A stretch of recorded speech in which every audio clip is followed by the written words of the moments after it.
آئیے قرآن پاک سے جانتے ہیں قرآن پاک ناپ تول میں کمی کرنے والوں کے لیے کیا ارشاد فرماتا ہے۔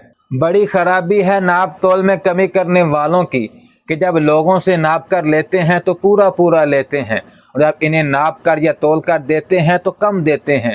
کیا انہیں اپنے مرنے کے بعد جی اٹھنے کا خیال نہیں، اس عظیم دن کے لیے جس دن سب لوگ رب العالمین کے سامنے کھڑے ہوں گے؟ یقیناً بدکاروں کا نامہ اعمال سجین میں ہے۔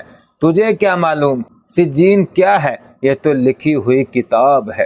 دیکھیے اللہ تعالیٰ قرآن پاک میں ناپ تول میں کمی کرنے والوں کے لیے کتنی سخت تنبیہ کر رہا ہے، لیکن آج ہمارے معاشرے میں کتنے ایسے لوگ ہیں جو ناپ تول میں کمی کرتے ہیں۔ ہم سب اپنی من مرضیاں کر رہے ہیں، اور پھر بھی ہم کہتے ہیں کہ ہم نے تو کلمہ پڑھا ہے، ہم جنت میں جانے والے ہیں۔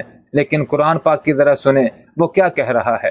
میرے بھائیوں، قرآن پاک اور رسول اللہ صلی اللہ علیہ وآلہ وسلم کے فرمان کو ماننے میں ہی ہماری دنیا اور آخرت کی بھلائی ہے۔